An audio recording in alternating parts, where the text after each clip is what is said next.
Greetings from San Marcos, Texas. My name is Christopher Hanson, and I'm honored to be a quarterfinalist in the Grammy Foundation's first ever Grammy for a Music Educator. I have the privilege of serving my community as a private lessons instructor, a community orchestra director, and at 3 amazing campuses.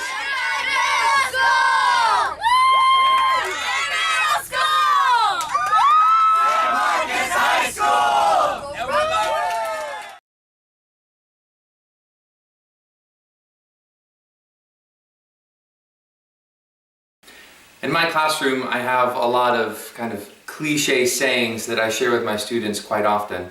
One that is very important to our day-to-day activities in orchestra is... One sound! One orchestra! One sound! So, why do we say one orchestra, one sound? Well, this gets to the fundamentals of my teaching philosophies. In orchestra, we have a very unique experience in bringing in many different people with many different backgrounds and experiences to make music together. It's something that's very important for my kids to learn and appreciate. That even though they individually might make mistakes, when we perform together. And one person messing up means that we've all messed up. The success of everybody is shared equally. This is a philosophy that I hold very true to heart. More true to making sure that the community is growing is the power that the students have in asking questions. One thing that they hear me say often is that the most powerful question a man can ask is why. It's how our country was founded, the concept of religion and personal identity. I encourage my students to always ask why. They need to question everything. That's the core value of their principles in education. Lastly, and one I unfortunately find myself saying far too often, is that the only person that's going to get in your way is you. Our students deal with a lot nowadays. They suffer from peer pressure and struggles at home, and it's hard for them to realize how powerful they truly are as individuals. I constantly reinforce in my classrooms that the only person that's going to keep them from being successful is themselves. Everyone else that is around them, their teachers, their parents, their friends in the community, we are their support network to put them on that stage to shine as bright as they possibly can.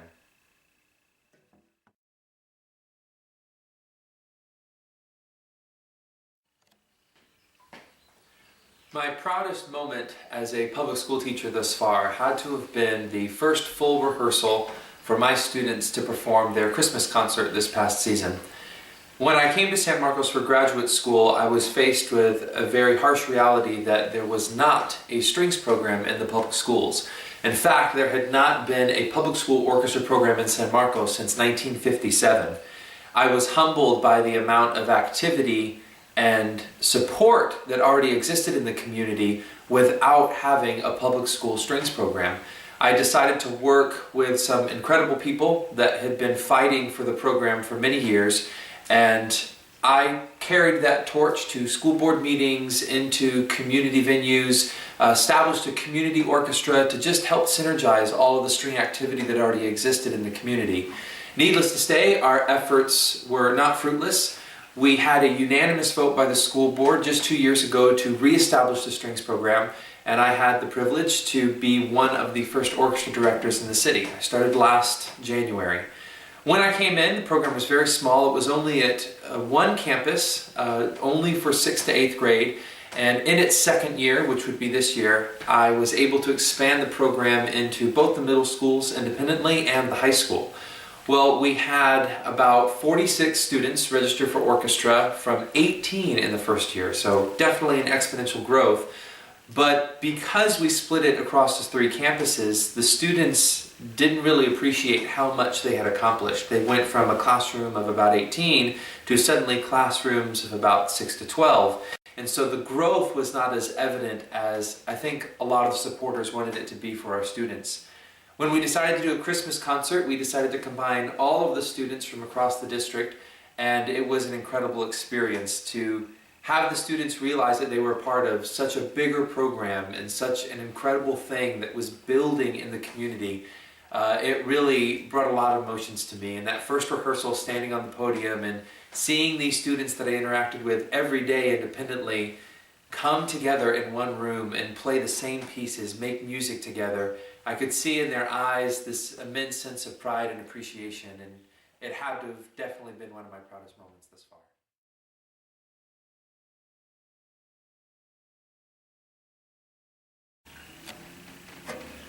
One of the greatest challenges that I feel I deal with every day in teaching is how much teachers truly have an effect on their students' lives. I was somewhat overwhelmed in my first semester of teaching when an assistant principal at my middle school visited me during class in the morning to inform me that a student that I had in class was on suicide watch.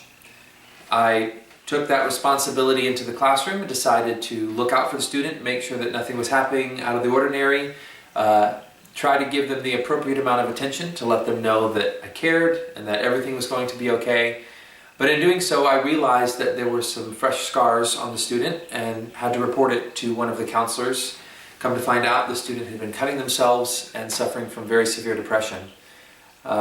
This was a very heavy dose of reality to take in my first semester of teaching, let alone at all. I'm very happy to say, however, that through the training that I've received and the support of family, friends, colleagues, my administrators, we were able to offer a support network to that student, and that they are doing very well to date and growing every day in their experiences in the classroom as well as in my music program. What was incredible was to follow up with the student's mother. I had a chance to talk with her and develop a relationship, again, really trying to develop a support network for the student. And I remember her telling me that one evening when the family decided to go out for dinner, the student wanted to stay behind. And when she returned, she was worried that she shouldn't have left him alone and that maybe he might have felt isolated and left out from the family activities. But when she did return, she found him practicing his violin in his room. And she realized that music had become much more than just an extracurricular activity for him, but something that he could escape to, something positive that he could fill his time with.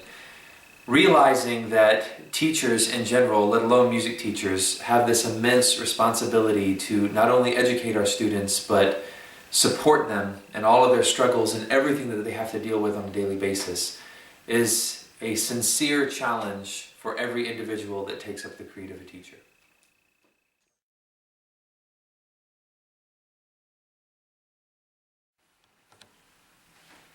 For me, a vision of music education in our country is one in which every child learns music. Now, I think it's important to digest this appropriately because a music classroom is not necessarily a place to be a performer. It's not necessarily a place for competition. It's not necessarily a place for instruments, but it's a place where students learn music.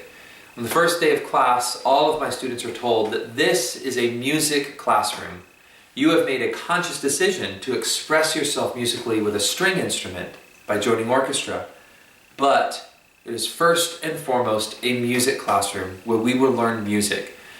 Studying composers and different genres of music and how it affects our culture and society are absolutely integral into the full education of every child in our country. A music education vision that needs to take place is one in which every child learns music in the classroom.